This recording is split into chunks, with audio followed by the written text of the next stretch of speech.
Hello. I hit the mute button on my mic when I switched seats. You can hear me now, right? Hello. Hi. Yeah, you got me, yeah?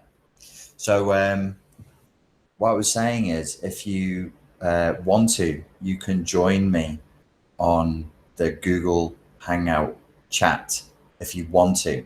If you look in the, not the chat box, but in the comments that are underneath the YouTube video, you'll see I've placed a link there. If you hit that link and you're in Google Chrome, it will let you get inside of the Hangout with me. If you choose to do that, though, you're then public.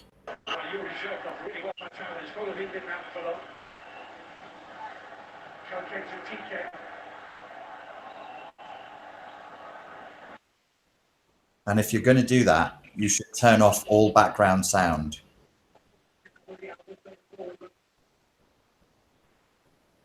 God. We're live, guys. We're live. Okay, let's not do this.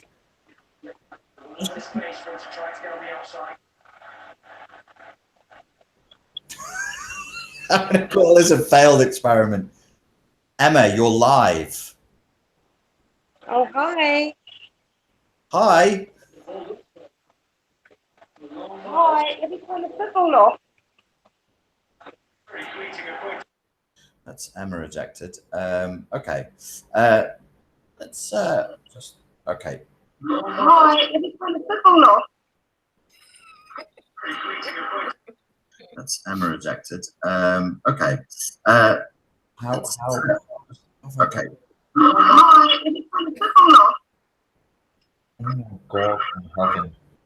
Oh, my God.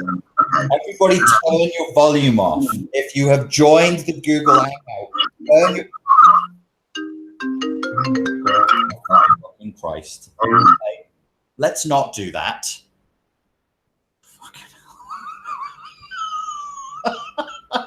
Let me just quickly go and delete that link. Guys, if you're going to come live, turn off the background music. And okay, right. When we do this on Instagram Live, it just works perfectly. Like live, it literally is live. I'm not in another universe. I don't have a studio that filters anything. It goes straight from your device, straight to my device. All right. I'm going to, right. Let's do the first part. I'm going to talk and then I'm going to re-give you the link. And if you want to join, you can. Turn down the football. Don't have any kids screaming in the background, and turn down me, because you're hearing me on a 3-second delay. So if you don't turn me down, everybody can hear me in a 3-second delay. All righty. So,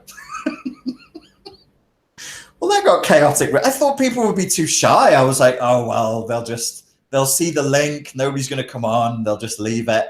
I realize people are just hammer it. They'll just join. Wowie. Okay, guys, so I'm here to talk first about we did a on a Facebook profile I have that is just for Spartan Life Coach followers. The link for that I can put in the group chat with no risk of yeah, and put some clothes on. Somebody said in the comments, please be dressed.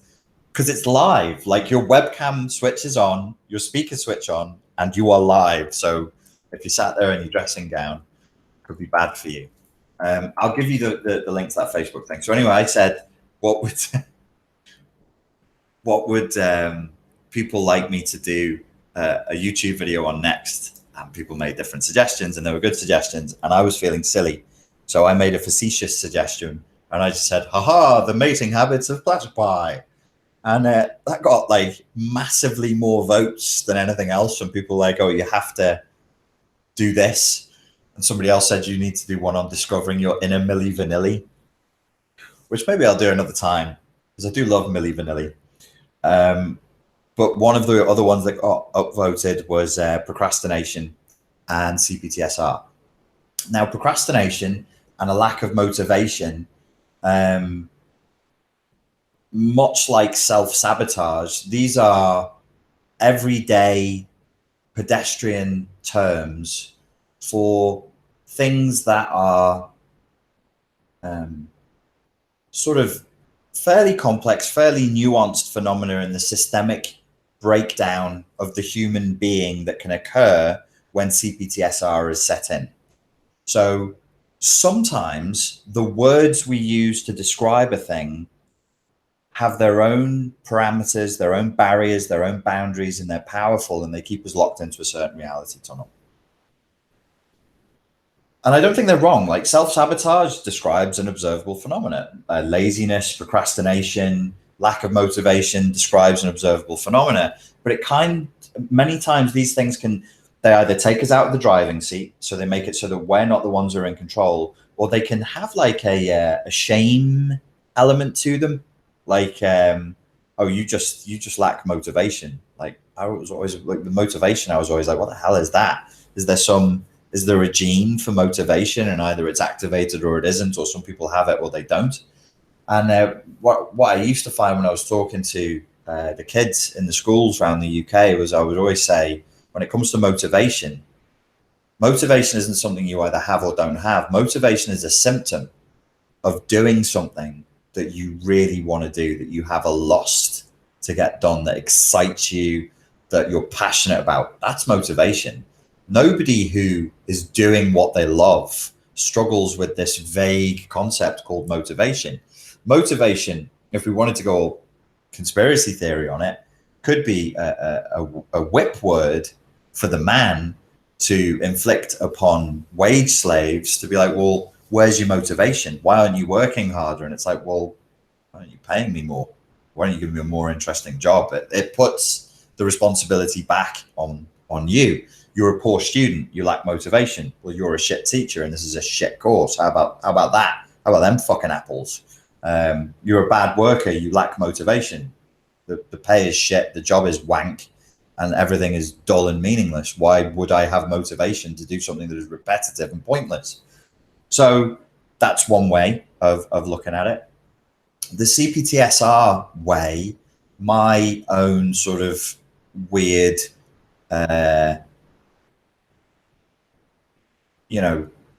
partly academic, partly just let's see what happens, let's see what we can make functional and help people with way of doing things.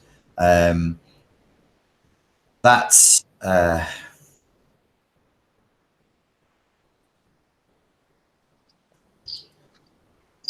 incredible. That's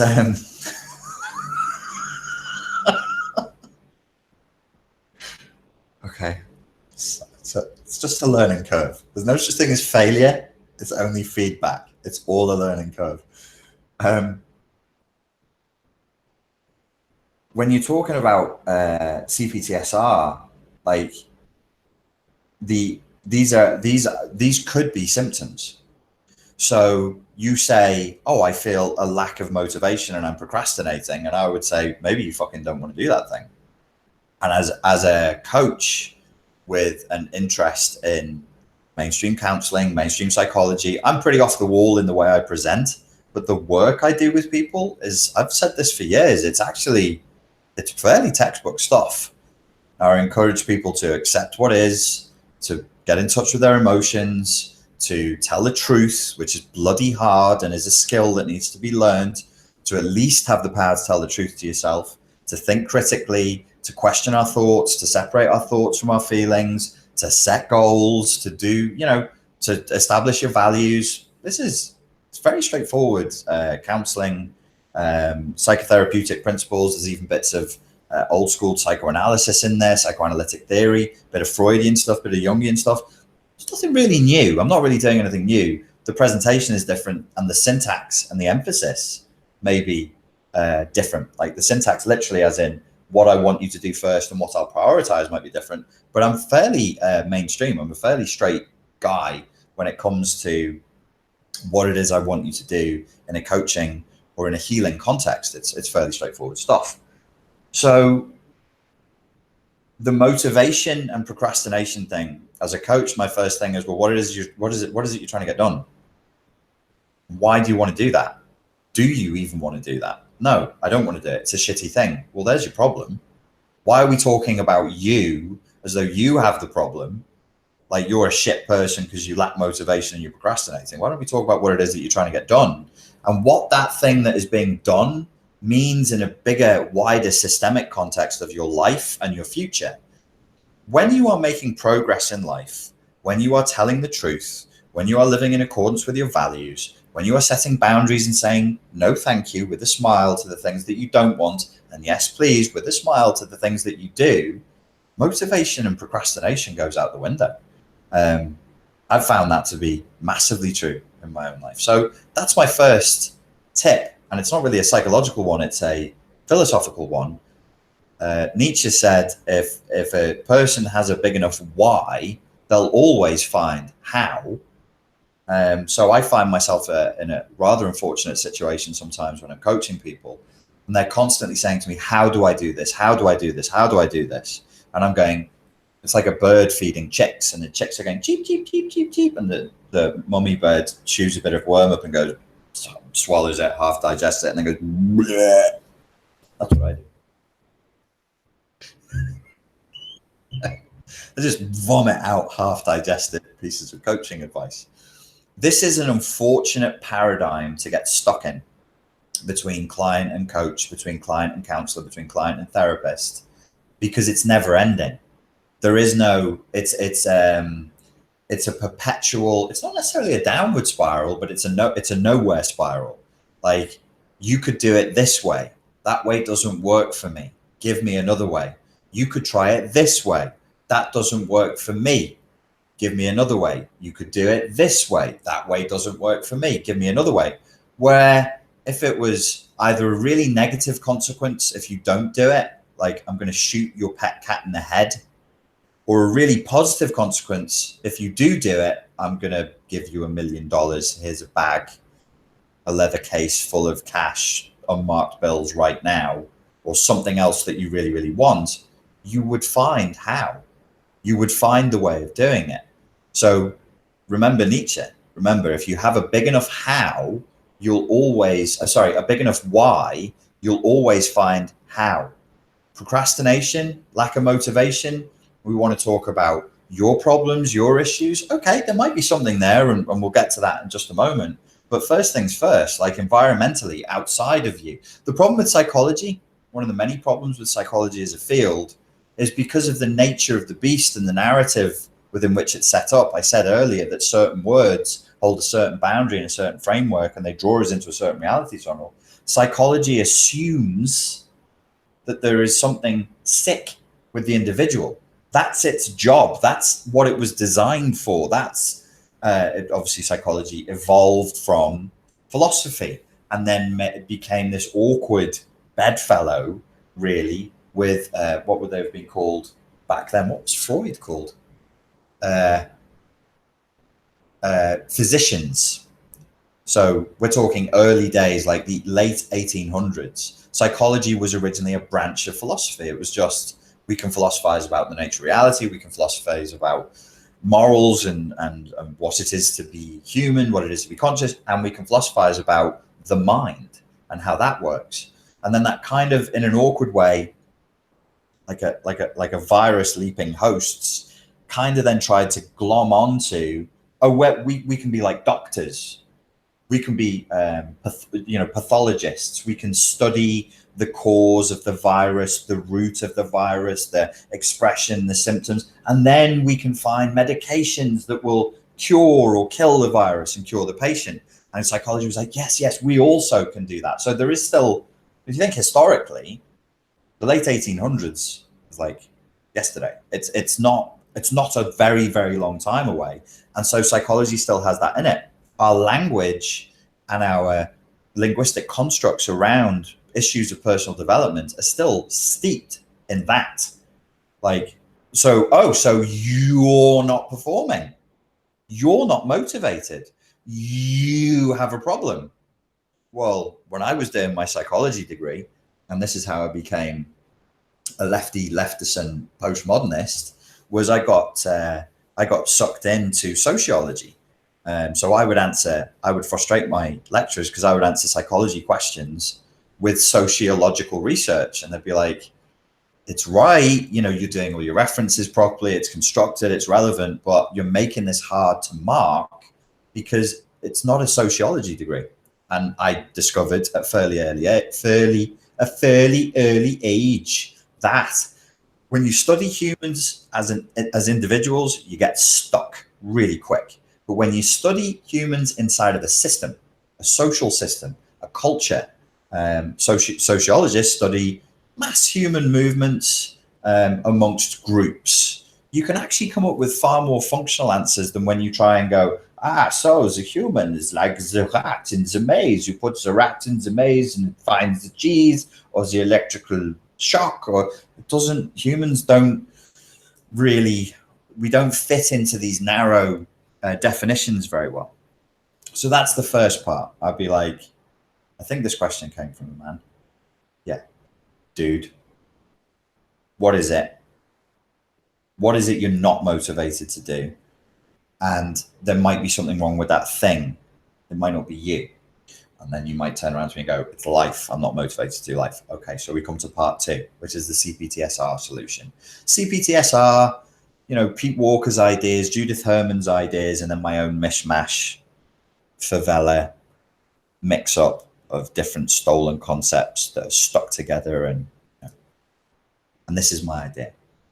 When people lack motivation and they're procrastinating a lot and they engage in self-sabotage, I then look and say, is this a manifestation of an emotional flashback? Because a flashback can be, flashbacks come in as many shapes and sizes as your imagination can hold on to, in my humble opinion. This is not the literature. This is not Pete Walker or Judith Herman. This is my opinion. An emotional flat, because I'm now very much on the side of looking at the superego. So I think my model that I'm working from as far as C-PTSR is concerned is emotional flashbacks are the symptom, but it's the inflamed superego that is the cause. So you're actually not triggered externally by external events that go straight to your ego, and you find meaning through distortion, deletion, generalization, through your perceptions and the transderivational search, and go, oh, this means that, this is associated to that, ping, here we go into an emotional flashback. Actually, what's happening is it's perceived, the ego sorts it, and then the superego steps in. It's the superego that's actually ultimately responsible for firing off the emotional flashbacks. So you could have, you could be depressed. You could be totally depressed. So if you're out of touch with your emotions and you're like, God, I'm really procrastinating a lot here, like, damn, I just don't have fucking energy to do anything. I just want to sit around and play video games and jack off. I don't know if you're American or not. Maybe if you're English, you would have a wank.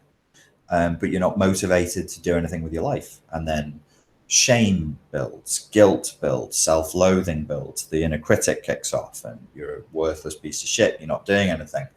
That then triggers an emotional flashback of more depression, of depression, this huge umbrella term for multiple nuanced flavors and tastes and smells and colors of this. It's a whole landscape, depression, but it is one thing. It is. I'm not deconstructing it completely and going, oh, there's no such thing as depression. No, depression's a real thing, and it's unique, and it's definable in opposition to other things. But like anxiety, it's a big thing, and it's a bit of a dustbin term. Not that I'm not saying it's not real. I'm saying that sometimes throw different problems, different emotions, different issues, boom, and they just go into the fucking dustbin, and we call it depression.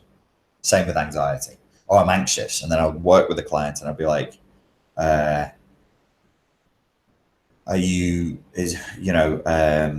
what was it last time?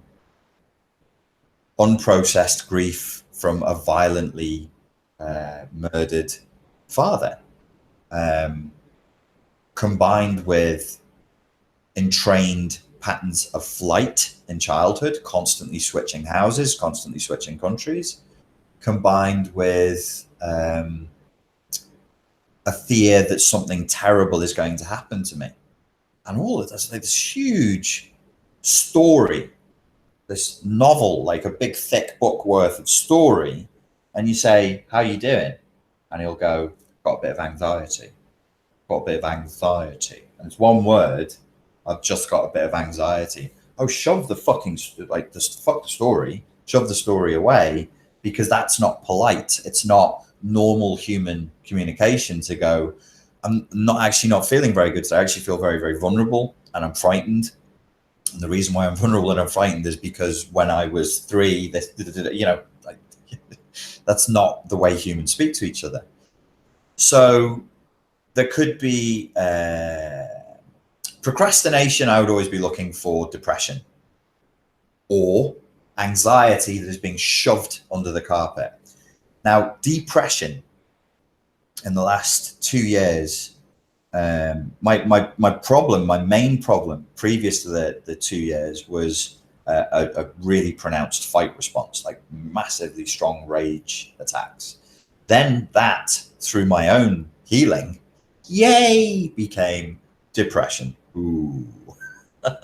So when it went bad for me, I didn't know at the time that this was happening. This is how I came up with the idea, like by looking at this, of the superego.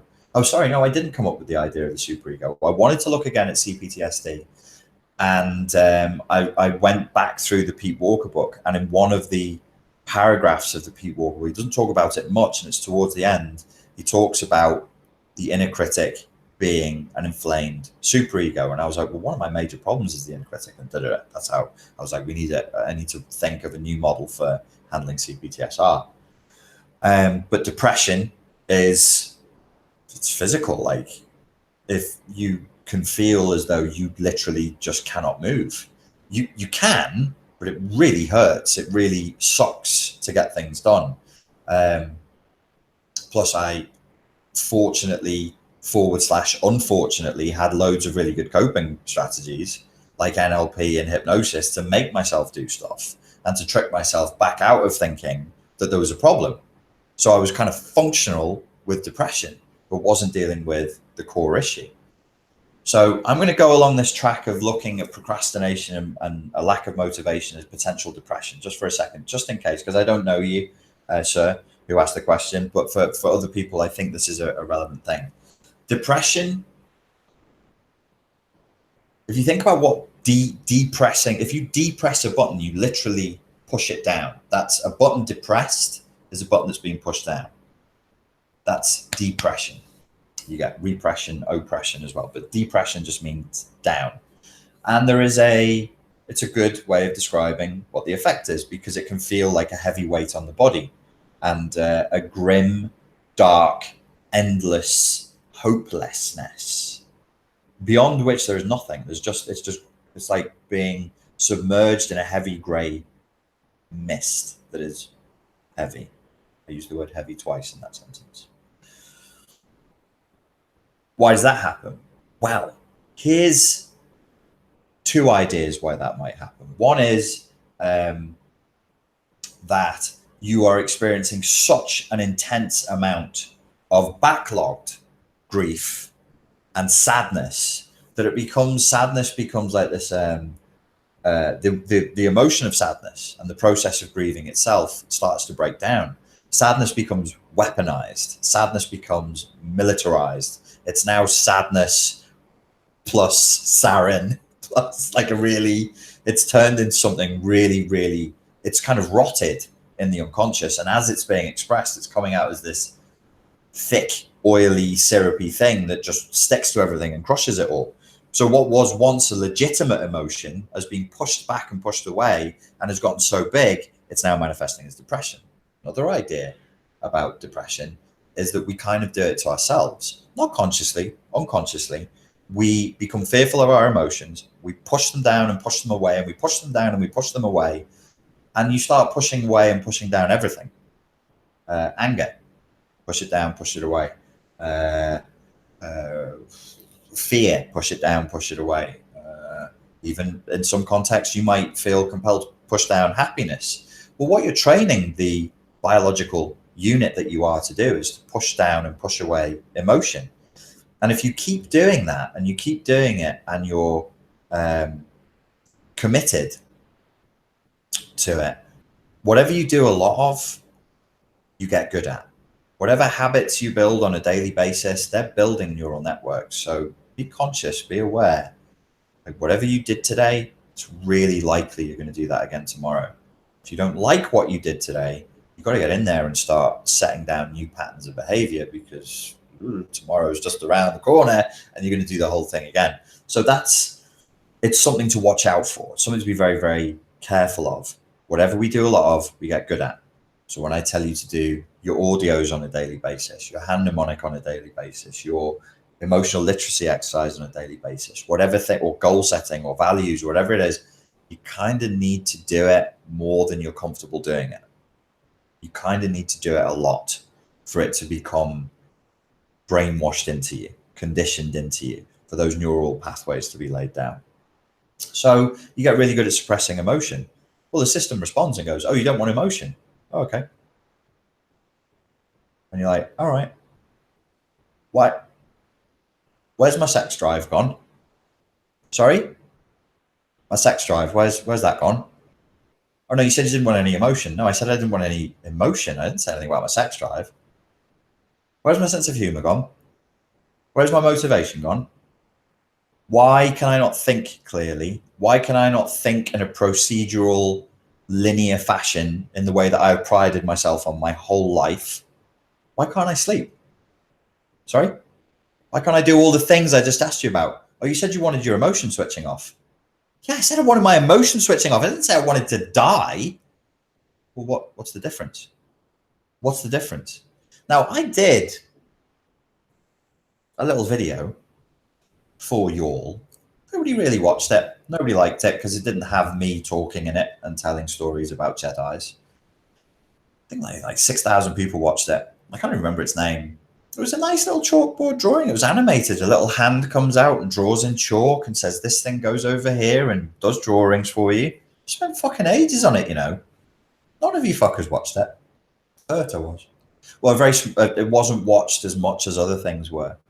But in that short video with the chalk hand, it's not a chalk hand, it's a hand, and then there's chalk drawings.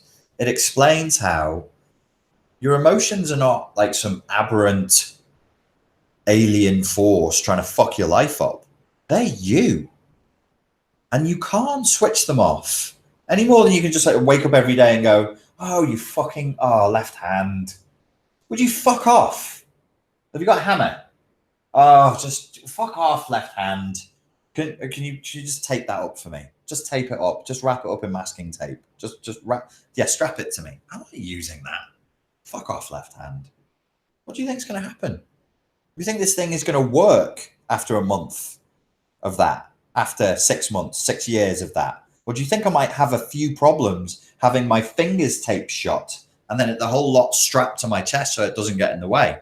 All of this will atrophy, and this will atrophy. I wonder if the bones would weaken. The bones will probably weaken. The muscles will atrophy. The tendons will shrivel and stiffen, and probably even the bones, after years, I would guess, would become more fragile. It's my hand. I can't just cut it off. Well, I could. I mean, and then you would die. Similarly, if you're saying to the beautiful, complex, bizarre, poorly adapted to the modern environment system that you are, see that one part of me? Yeah, that's not convenient. Switch it off. Get rid of that fucker. I don't like it. I don't like those feelings. I don't want those emotions coming up. You will have problems, because that is telling a part of yourself, a very, very critical part of yourself, to switch off, numb out, and die. And then, yeah, you don't sleep. And then maybe your appetite will go. And then maybe you won't have sex anymore. I mean, what is the point? You're not going to procreate. You're not interested in pleasure. You're not interested in moving forward. Testosterone levels will plummet. Your capacity to concentrate goes out the window, because concentrate for what? Now, you're not committing suicide directly, but it's a kind of slowly willed death. So here's me in the other corner banging a drum going, hey, everybody, do your emotional literacy exercises. And there's you going, fuck off, mate. I don't want to talk about my emotions. They make me feel icky. And I'm like, come on, you got to do the thing. You got to do it. And you're going, fuck off, mate. I don't want to do that. And I'm like, no, seriously now, you need to do your emotional literacy exercises, because when you cut yourself off from your emotions, parts of you begin to die. And parts of, like, if I walk around until my hand dies, there are yogis who do that to show their spiritual commitment. I don't know if they're called yogis. They're called something else in India. There's like documentaries, you'll see it on YouTube, and they'll just put their hand up and they'll just go, my hand, see this hand? That's staying up now. And they just walk around like that. They go to sleep like that. And eventually the muscles lock, all of this atrophies, and it just goes stiff and it just stays like that. And that's how they show their spiritual commitment. I can't remember what the logic is.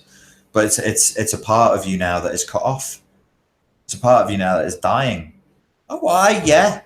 Here in the disgusting, decadent, corrupt, capitalist West, we think we can just have endless pleasure. Every day will be chocolate ice cream, but no.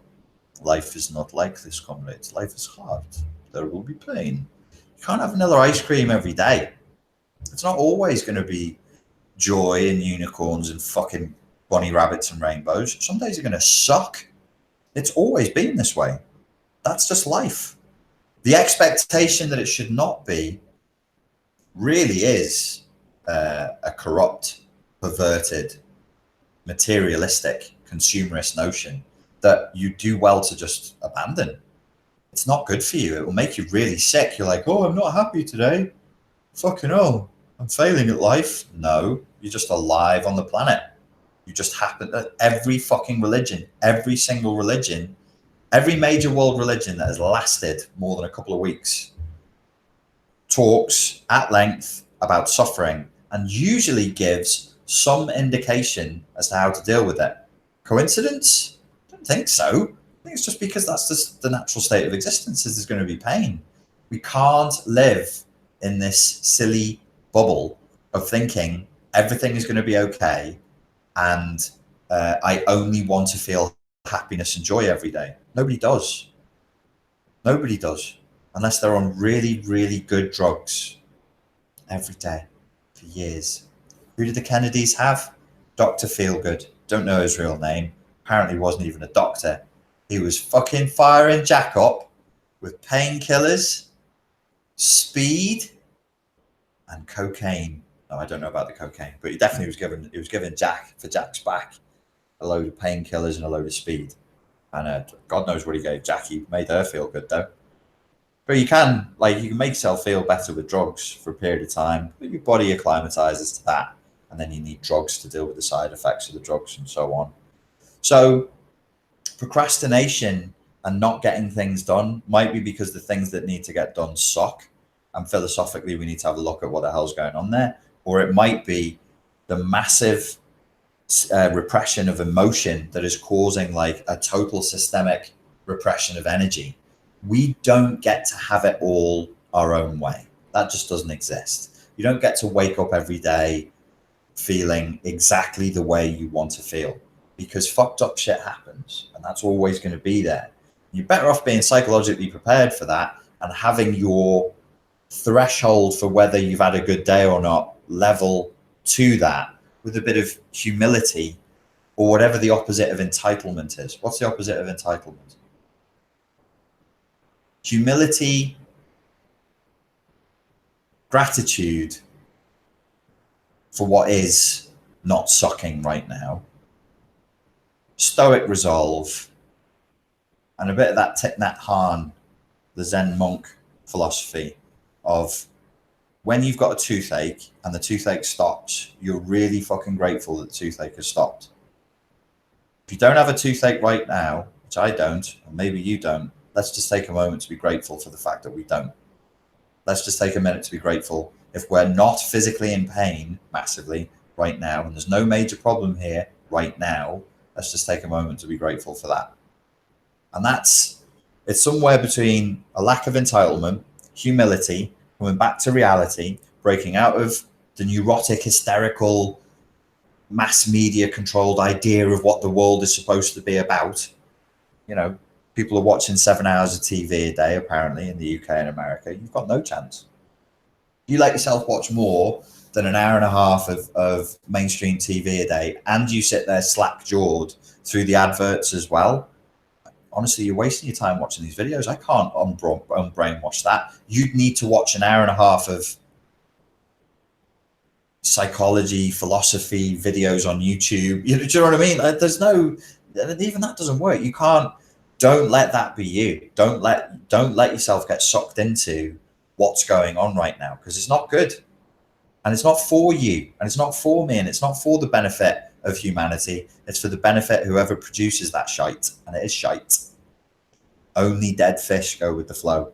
Don't go with the flow, especially not now. You've got to pull out of all that stuff.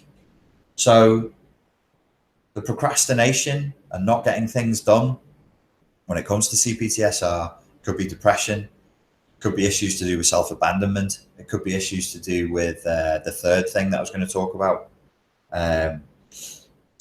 Sort of running out of time a little bit now, but the third thing I was going to talk about is the superego injunction that can come from tyrannical and abusive parents. Don't fly too high.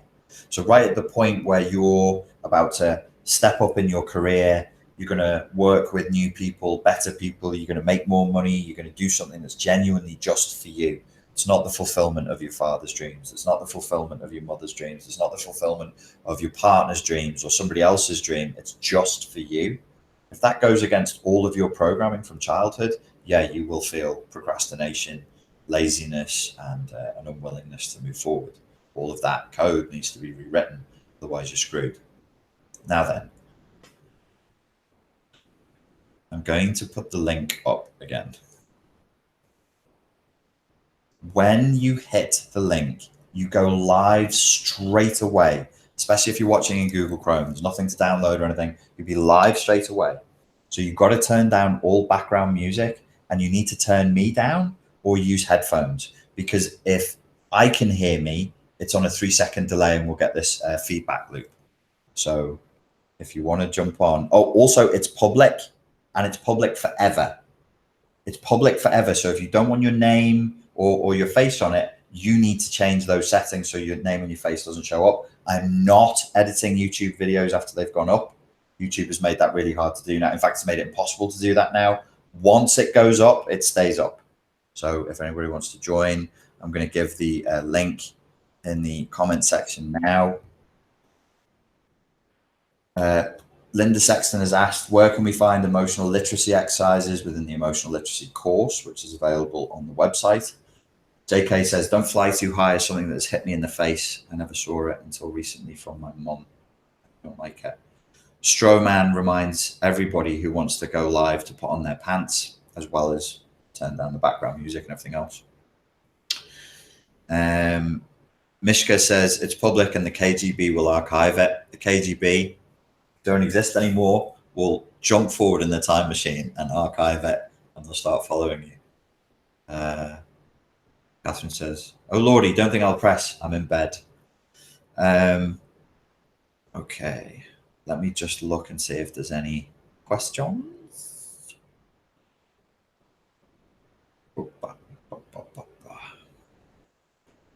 But the Cubs have a winning streak going.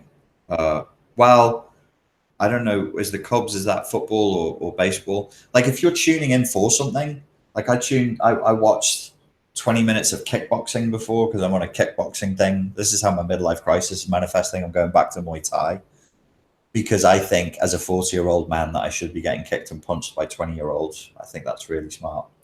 Yeah, like if you're going to watch TV for a purpose, or you like, I caught a National Geographic thing yesterday with Oliver Stone interviewing Vladimir Putin. So I'm on for that. The adverts come on, it goes on mute, and I leave the room. Like if you're going to watch it for a purpose, then do. But to sit there like 5-7 hours a day just taking that shit in, that is not good. That really, really isn't good. Limitless says, what if one is great at getting it all done and manages to eat right and go to the gym, rescue animals, and still deals with nagging depression and anxiety? So that's a logical fallacy, Limitless. I don't know what the logical fallacy is called.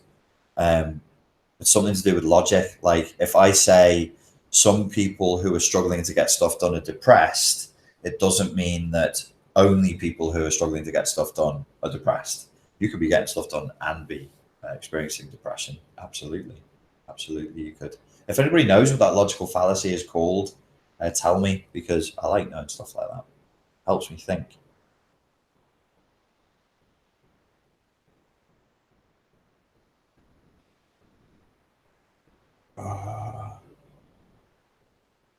Luke 14:1. I don't know what Luke 14:1 is. Just write it down and let us know.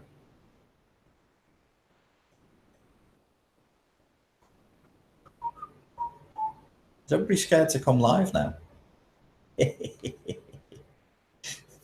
You told us off for coming live. Now we don't want to. That's fine. I mean, but seriously, it is public and it will be forever. It'll be there forevermore. So it is something to bear in mind. I really like one day I want somebody to come on and just troll me. Well, that would happen.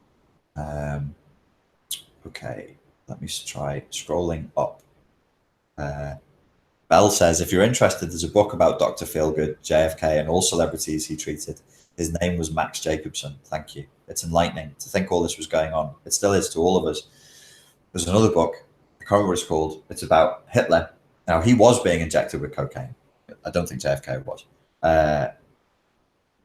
He was taking cocaine, steroids, painkillers. I think towards the end, he was getting it every day. And he got parts of the Wehrmacht hooked on a derivative of meth. Sometimes they were taking benzodrine. Sometimes they would take ephedrine. They were into anything that would give them an advantage. And they found they could mass produce speed, amphetamines. I shouldn't say speed, amphetamines. And there was a version of speed that they formulated, like in the peak of World War II, that apparently was very, very close in its chemical formation to meth. And so I read it's in the book. It's all in this book. I can't remember what it's called. Like the officers' reports, the men are performing so much better. We've marched 18 hours today. I myself am feeling very, very strong. And then it would be like, today we're not thinking very clearly, as they went on, like for the first 3-4 days, everything would be fine. And by day 7, everybody's just babbling in an absolute mess. But yeah, somebody was being injected with cocaine. Lanel says, do you need to request me? No, you just hit the link. You can jump in. I've put the link in the comments. I wonder if Trump is on any drugs, says Shayna. Doesn't come across that way to me. Gareth says, didn't Hitler give meth to the soldiers? It's not. It wasn't meth, but I mean, like ephedrine and benzodrine are not far away from the chemical formation of the molecular structure of meth. Neither is Adderall, and neither is the UK version of Adderall, which has the same effect but stimulated through different pathways. Ritalin, they're both actually quite close to meth. So think about that. You're giving your kids ADHD, Ritalin and meth. Just have a little look at how close it is to meth. So did he give meth to the soldiers? Meth didn't really exist then, but it was like the precursor to meth. Sarah says, I promise Trump is on drugs. I don't see the comments or the link. You might have to refresh the page because these live chat comments are coming through live, but YouTube comments that are underneath, I know it's complicated. It's confusing as shit. I'm running a Google Hangout to do this YouTube video. I'm not doing a YouTube live right now, which is weird. If you refresh the whole page and look under the video, you'll see a link. That's the one you can get. I don't see comments or the link. Yeah, guys, if you're accessing from a phone, I don't know what device you're on. Um, may God have mercy on your soul. I can't help you. I can't use my iPhone to do that kind of thing either. I use laptop for everything. Tamara says none of us have the link. You got to refresh the page.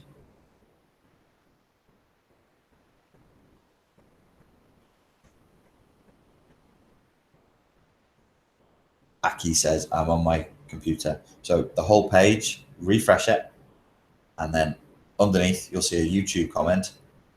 I'm writing one now. It says, "Look here," but you won't see that come up because it's a YouTube comment without refreshing the whole page. Gorgeous Snow Saint says, how do you deal with lefty liberal fascists equally as tyrannical as the far right? I don't know. I'd like to do more because I am a lefty. And in the same way, I had this discussion with somebody who was a righty today, an American chap. And I was like, really, it's the responsibility of the right to clean up the right. And it's the responsibility of the left to clean up the left.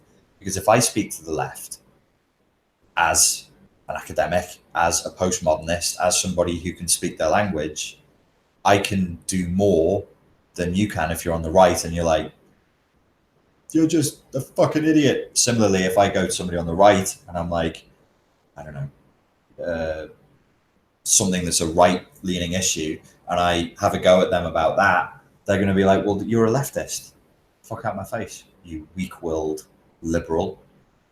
I'm a leftist who believes in capital punishment and gun ownership, though, and extremely severe punishments for criminals. So, sure, how left? I'm not massively left. But yeah, no, how do you deal with that? It's a question for the time. Like, we need to deal with the regressive left. There's the progressive left, and then there's the regressive left. I did deal with it, actually, if I may be so bold. In my dissertation for my degree in the feminism section, I did a critique of leftist thinking and critique of postmodern thinking that was based on a book written by Robert Anton Wilson called The New Inquisition. That was, this is like, I wrote that in 1999, and Robert Anton Wilson wrote his book. I didn't write a book, I did a dissertation. Robert Anton Wilson wrote his book, The New Inquisition, in something like 1995, warning about the problems that we're facing now. That, yes, there are leftist fascists who want to ban words, ban books, ban authors, ban speakers, and basically stop dialogue. And it's like, I thought that's what we weren't supposed to be doing. But this is not a new problem. This was a problem that was definitely there in 99. I decided to make it really hard for myself and to defend the right of a guy who was he was a psychologist, but he was trying to publish research on IQ and race, and the leftist academics wanted to ban it.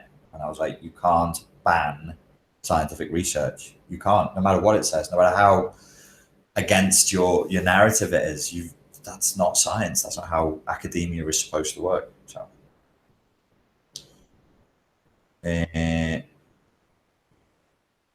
oh wait, he's not talking about left hands. No, I'm not talking about left-handed people.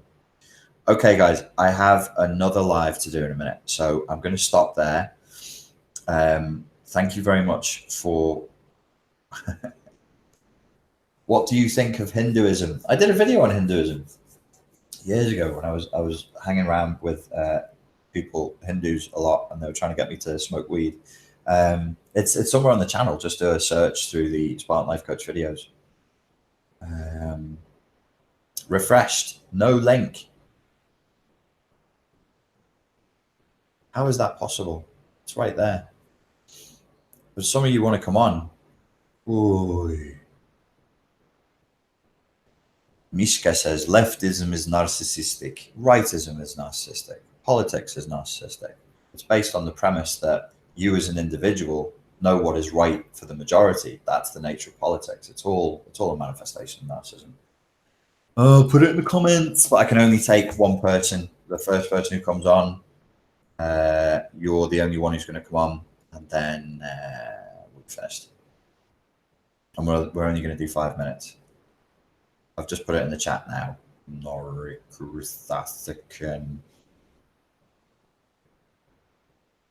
Where's the next live stream? The next live stream that I'm doing in 40 minutes is only for Silence the Critic members. The link just came up. There you go. Are you only answering capital letters? That's not fair. No, I'm answering all the questions. Hello? All right, cool. I'm on. Hi, Taylor. Hi. Hi. What can I do for you, sir?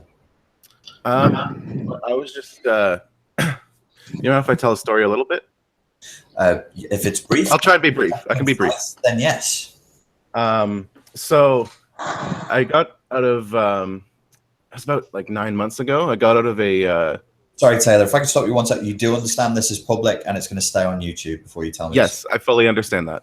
Cool. Gotcha. Go ahead. So about 9 months ago, I got out of a relationship with someone who was like borderline, like kind of cluster B kind of situation. Yeah. And ever since then, for about 6 months, I was just like knocked on my ass. It was like I couldn't do anything. And even now, I'm really feeling that lack of motivation, procrastination, and there's so many times where I feel like I just can't do anything, and it's just but I've also had those habits before the relationship, and it feels like they've been like magnified to some to some extreme. So if you have a relationship with anybody who's on the cluster B spectrum, any issue that you had before you got with them will be massively inflamed during the relationship, and then it will be massively inflamed right after the relationship as well. Mm. So that's like a pattern that's observable there. Definitely, 100%. Well, that's interesting. Yeah. Well, that helps explain. So before all of this happened, you had already dealt with issues related to. I don't want to be online.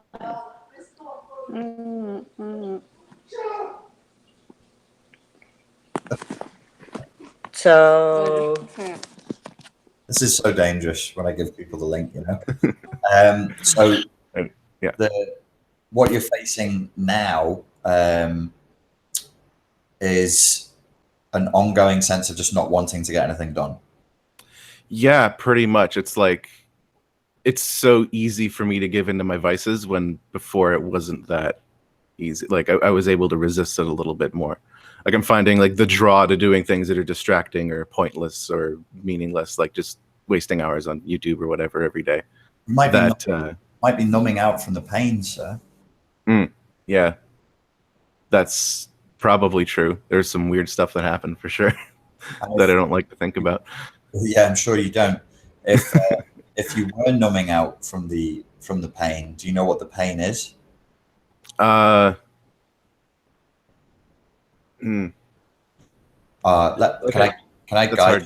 I guide you with that? Sure, why not?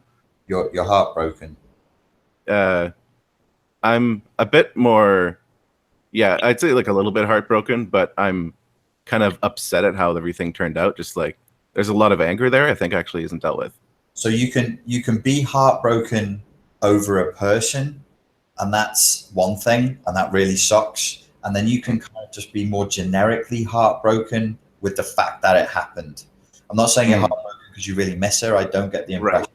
Right. No, I don't miss her at all. Wanting her back, but it's a sucker punch to the soul, really, that this happened. Did you find yourself? How long were you with her for? Like 3.5 years. It's a good long period of time. We were talking about like our future and like possibly getting married, and then after like that, when that was happening, I started to realize like, wait a minute, I like something in my body was telling me like you shouldn't commit to this person. Yeah. And then like I thought about it and it's like, oh, that thing was weird. That thing was weird. That thing like 6 months ago, that was weird. And I started like checking in with people around me, and they were like, yeah, that's kind of weird. It can have something of an eviscerating effect, and when they are out of your life, that can be a relief on the one hand, but it can also be a very, very bewildering phase because you're perpetually in a state of shock going, what the fuck just happened? What did I just... That's pretty much where I'm at a lot of the time. Yeah. It's like, I can spend so much time just like, it's like I just find myself just thinking and thinking and thinking about what happened, and I can't bring myself out of it. Yeah. And that might be kind of what I'm numbing by going to distract myself. It's 100% what you're doing when you go to distract yourself through watching YouTube videos or whatever it is that you know is helping you to disassociate from that pain. Basically, the trauma of the relationship, and it is trauma, leaves you with PTSD and the C-PTSR response. And all of that needs to be grieved and it needs to be processed. And that grieving process is stuck, which is why you're stuck feeling like, I don't really want to do anything. I see. What would like sort of next step be in that case? There's the Stop Emotional Flashbacks course, which is free. If you join my newsletter on SpartanLifeCoach.com, you get that for free. That's got like a video and audio in it. That gives you an exercise you can do on the daily that will bring the emotional flashbacks down, because it might not feel like you're in one, but you are in a series of emotional flashbacks. And if I may say, sir, you bear the markers of somebody who's actually quite depressed. Oh, really? You can see that just from this? From your face, yeah. Huh. Yeah. That's interesting. I mean, yeah, I would say you're right. Yeah. I wouldn't shy away from calling myself depressed. Yeah, you're in a lot of pain, and that unprocessed pain that's held inside, it makes the whole system run very, very slowly, because it's an effort just to get through the day. The next thing that I would recommend after you give the Stop Emotional Flashbacks exercise a go for about 2 weeks, bring the emotional flashbacks down, is try and get on the emotional literacy course and process the pain that you're feeling around this, and accept it. Accept that you feel depressed, accept that you're heartbroken, accept that you're angry, that you're still obsessed. Don't fight it.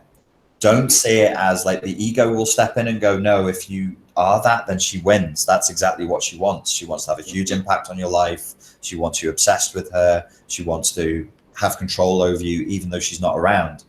I just, in my head, I was like, no, absolutely, she wins. If that's the battle, she wins. There you go. You have that. That's yours. You totally win. This is where I'm up to. I'm heartbroken. I'm obsessed. I can't move on with my life. I'm depressed. And that because that's the truth. You start by telling the truth, no matter how painful it is to yourself.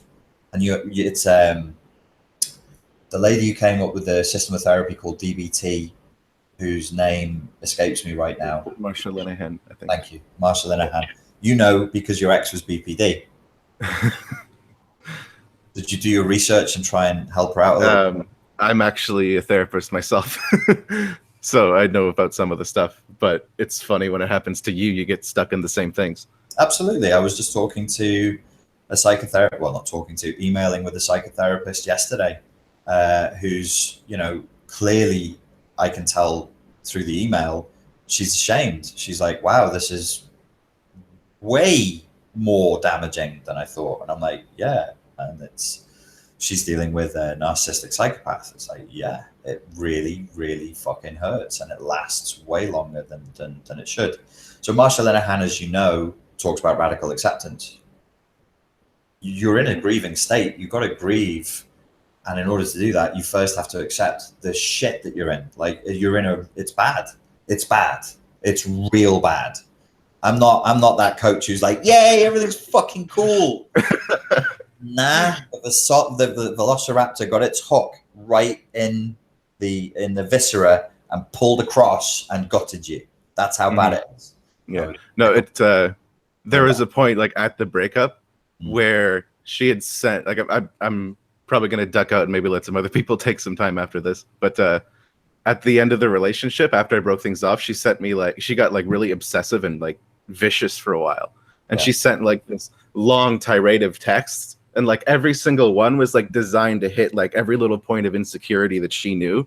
Yeah. And it's just there's a part of me that's oh, she's just doing that. But then there's the other part that it's no, that actually hit.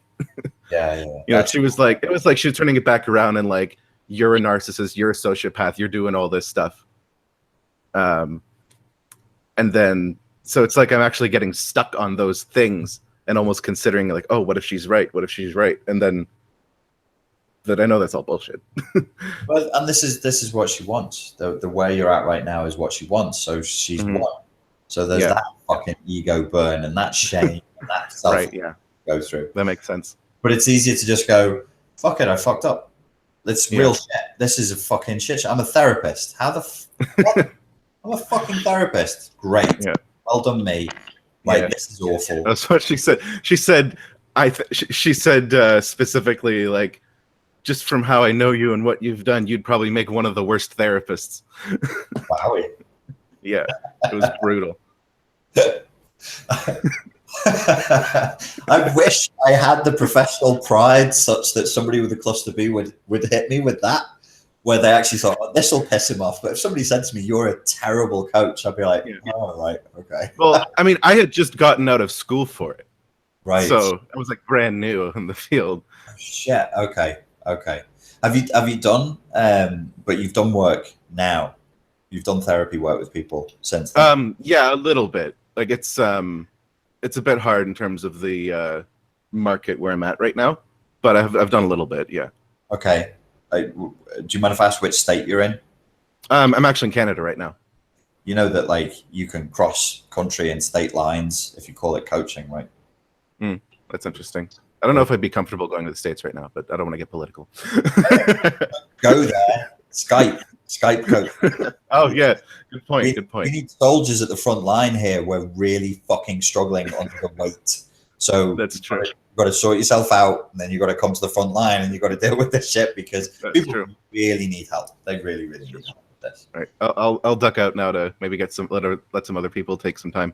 It was good to talk to you, mate. Good to talk to you too. Thanks for having me on. No problem. Take care, mate. Going to have one more person on based on the sequence with which people came on. Iria.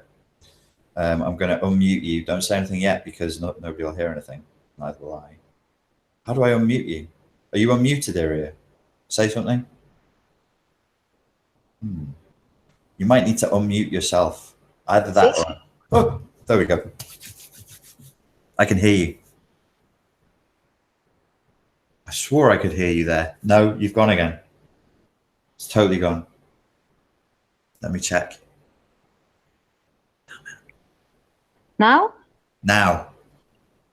All right. All right. So the other day, I don't remember what I was watching, one of your videos, and so I started thinking about how I always seem to react like very, I don't know, like a great overreaction. It can be either violently, like screaming, like trying to fight back, or just crashing down, going into a total freeze, or when I feel that somebody who's abusive to me, well, I've had an abusive mother, and about 6 months ago, I left an abusive relationship, a romantic relationship. And whenever they were very clearly projecting something to criticize me or to insult me, for some reason I react terribly. Like I'm also very much offended when they just say some insult that is actually just crazy, like having no base at all, nothing real there, just insulting me with whatever thing they can make up. But especially when they say something that I have been seeing in them for a long time, and I just haven't told them in order not to create a conflict, and suddenly they tell me the exact same thing. Why do you think that could be? I'm not sure. I just need to check what I think I'm hearing you say, which is that when you are criticized, you respond very extremely. You either get very, very angry or you get very, very sad, but it's always dramatic. Is that right? Yes, but not when I'm criticized for something that I can think that, okay, there might be some truth to this, but when it's either just an insult for the sake of it, and especially when the abuser says that I'm doing something that they are doing. For example, my ex-partner, I was already realizing that, wow, he's just such a manipulative victimist, and even his ex-girlfriend had told him And then one day, I was actually being really trying to be calm because I was upset about something, but he was not in a good health state. So I told him, well, now it's better that you just rest and get over it, and we'll talk about it later. And suddenly he started to tell me, you are such a manipulative victimist. And I just crashed down. I just fell to the floor crying. Well, I mean, for a start, like if somebody accuses you of doing something that they're doing, obviously that's very irritating. It's like projection, so that's going to be really annoying and frustrating. The very strong emotional reaction would make me think that it's probably a trigger to something that's already happened to you before, like maybe it's a game or a trick that would be played on you by one of your parents where they would accuse you of something that wasn't true. Right. Has anybody Yeah, that makes previously sense. accused you of things that is not true? Well, for nearly all my adolescence, my mother, she would get enraged for nonsense or sometimes for no reason at all. She would just come into my room yelling that, why don't you love me? I am your mother. You must love me. And she would make this fuss. I would really feel threatened because when I was a child, she would beat me up really hard until I told her, next time you touch me, I'm going to call the police. So after that, she would just make me feel threatened for hours of yelling, of acting violently, but she never really actually hit me. And when my father would come home, because she would always start when there was nobody else, she would just say that I had done something or been irrespectful, just make up any kind of story. Okay. So your mother would accuse you of things that were unfair. She would break your boundaries. She would burst into your room. She's a very emotionally dysregulated woman. She's your role model for being a person, for being a woman, for being an adult in the world. And she's very, very angry and very emotionally dysregulated, which means the emotions are very dramatic and up and down. Whereabouts are you from? Spain. From Spain. Whereabouts? Sorry, I'm losing my battery. Okay, there I am. You're okay. Whereabouts in Spain are you from? Well, now I'm living in Madrid, but I used to live near Barcelona. Okay. So when you live with somebody who's very emotionally dysregulated, that emotional dysregulation tends to be contagious. So you've caught her emotional dysregulation, her rage and dropping down into depression or abandonment or despair is now something that you've modeled and internalized. This is natural. Everybody does this. We model what our parents do at the most unconscious levels. It's crucial to our biological survival, or at least the poorly adapted evolutionary system thinks it is, but it is wrong. So it seems perfectly natural to me that you would overreact to accusations that are false, and particularly accusations where the person is accusing you of things that it's actually them that are doing, that would send you into this emotional flashback of fighting or just completely giving up and freezing. That makes sense to me. Okay. And another question, I got your big pack the other day. Any suggestions on what order to follow? Because there's a lot of stuff there. There's a lot of stuff there. I would start with the Overcome Narcissistic Abuse course first. Study that one thoroughly. Do the audio hypnose in that. And then look at the self-assertiveness course, because it'll help you to build your own boundaries, because you're not in an environment where you are being permitted to build your own boundaries at the moment. So Overcome Narcissistic Abuse, that's first. Give that 2 weeks. And then self-assertiveness, that's next. Give that another 2 weeks. Okay. I'm not living with my parents at the time. Your mum is still there inside of your head.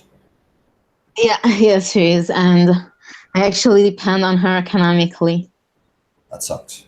But it's not forever. Yes, it does. You're still young. You have time. You have time. I'm going to have to stop. I'm afraid I really must go. Okay. Thank you very So much. thank you very much. Bye. All right. Bye-bye. People who are waiting, really sorry. I have to go. We'll do this again in the next few days. The next time that I'm going to go live, I'll do an email broadcast and I'll post it on Facebook, and I'll give people like 24 hours notice, and we'll just chat. We'll just do a chat. I won't talk at the beginning. It'll just be me answering questions from you. Give us a thumbs up if you heard that. Okay. Cool. Sound. All right, guys. Thank you very much to everybody else who joined in. Thank you very much for your time and for your attention. And I look forward to speaking to you soon. Cheers.